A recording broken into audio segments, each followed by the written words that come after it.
కనిపించిన 3 సింహాలు చట్టానికి న్యాయానికి ధర్మానికి అయితే కనిపించని 4వ సింహం మేర పోలీస్.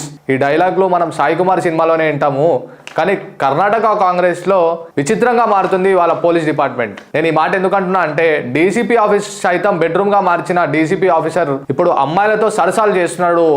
ఎట్లయితే పెద్ద పోలీస్ డిపార్ట్మెంట్ని మనం ఎంత అయితే గౌరవం ఇస్తామో అదే డిపార్ట్మెంట్లో వాళ్ళ బెడ్రూమ్గా మార్చి సరసాలు చేస్తున్నారు. ఎందుకంటే ముద్దులు మరియు కౌగలింతలతో ముంచెత్తుతున్నాడు ఈ ముసలి ఆఫీసర్.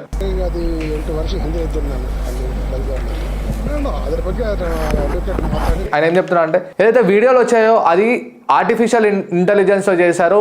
అది ఎందుకు చేశారు ఇట నాకు అర్థం కావట్లేదు. ఎవరో కావాలని చెప్పి నా మీద కుట్రలు చేస్తున్నారు అని ఇట ఆయన మాట్లాడుతున్నాడు. బెల్గాం అనే ఏదైతే కర్ణాటకలో ఒక ప్రాంతం ఉందో అక్కడ ఆయన ఎస్ఐగా పనిచేసినప్పుడు ఒక అమ్మాయితో చేసిన వ్యవహారంలో ఆ వీడియోలు ఇట అప్పుడు వైరల్ కావడం జరిగింది. గత ఏడాది మార్చిలో ఏదైతే కన్నడ ఇండస్ట్రీకి సంబంధించిన రమ్యారావు ఏదైతే బెంగళూరు ఎయిర్పోర్ట్లో స్వయంగా 14.7 కిలోల బంగారం పట్టుకున్నారో బెంగళూరు రెవెన్యూ అధికారులు, రమ్యారావు ఎవరైతే ఉన్నారో ఈ డీసీపీ రామచంద్రరావుకి లింక్ ఉంది. ఏదైతే డీసీపీ రామచంద్రరావు ఎవరైతే ఉన్నారో ఆ డీసీపీ రామచంద్రరావు సవతి బిడ్డే ఈ రమ్యారావు.